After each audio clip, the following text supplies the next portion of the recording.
आप लोग तो मोबाइल चलाते हैं, आप तो मोबाइल चलाते हैं,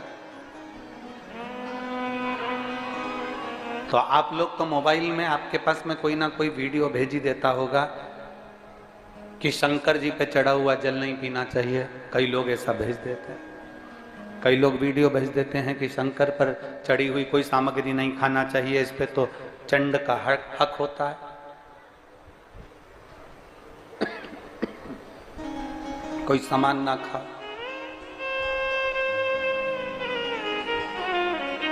एक बात हम आपसे पूछेंगे, शंकर भगवान, इतनी कुरूत की माताओं से पूछ रहा हूं और जितने लोग आस्था चैनल पर कथा सुन रहे हैं वो भी अपने मन पर हाथ रखकर बोलना, शंकर भगवान से तुम्हारा रिश्ता कौन सा? शिव जी से आपका कौन सा रिश्ता?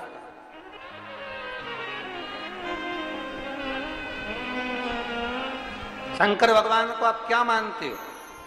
हमने आपको एक संबंध बताया था कि सीहोर कुबेरेश्वर धाम आपका मायका है, तो हम आपके भाई हैं, तो शंकर भगवान आपके पिता हैं, आपके बाप हैं, आपका बाबा है, आपका दादा है।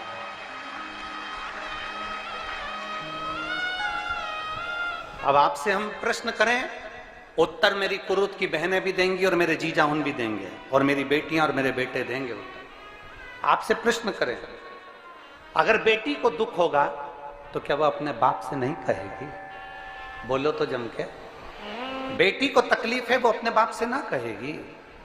बेटे को तकलीफ है तो वो अपने पिता से, अपनी मां से नहीं कहेगा, मम्मी मुझे ये तकलीफ है, पापा मुझे ये दुख है, मां मुझे ये तकलीफ है, पिताजी मुझे ये कष्ट है।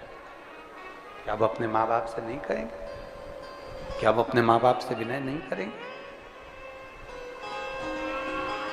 और माँ, पिता, फिर उसके करीब में, उसके नज़दीक में जो भी होता है वो माँ बाप निकाल कर उसको दे देते हैं, माता पिता उसको दे देते हैं, माता पिता उसको प्रदान कर देते हैं, माँ बाप उसको दे देते हैं निकाल।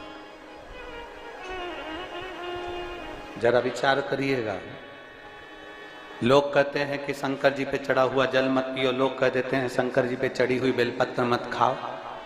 कोई इस बहन से पूछे, सुनीता सोनी से, कि शंकर पर चढ़े हुए जल से उसकी गांठ जो डबल से उसके शरीर में आ गई थी वो समाप्त हो गई, तो जरा विश्वास करिएगा कि एक बेटी अपने माँ बाप से ही तो कहेगी, और बाप के पास में जो होगा वही तो अपनी बेटी को देगा दुख को मिटाने के लिए।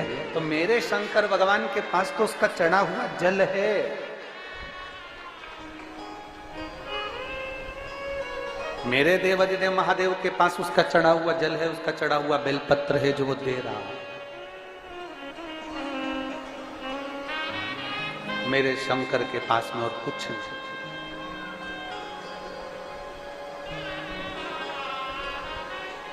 अड़भंगा बैठा है अलमस्त होकर। दुनिया के लोग कहेंगे कि शिव पर चढ़ा हुआ जल मत पियो, लोग कहेंगे शंकर पर चढ़ी हुई बेलपत्र मत खाओ, लोग कहेंगे शंकर पर चढ़ा हुआ ये मत पाओ। हम इस व्यासपीठ से निवेदन करना चाहेंगे कि आप अगर दिल रखकर अपने बाबा से कहोगे ना, तो बाबा पर चढ़ा हुआ जो जल है ना, वो जल साधारण नहीं रहता। मेरा भोलेनाथ जब दुनिया को अमृत देता है तो तुमको भी अमृत दे देता है। दुनिया को अमृत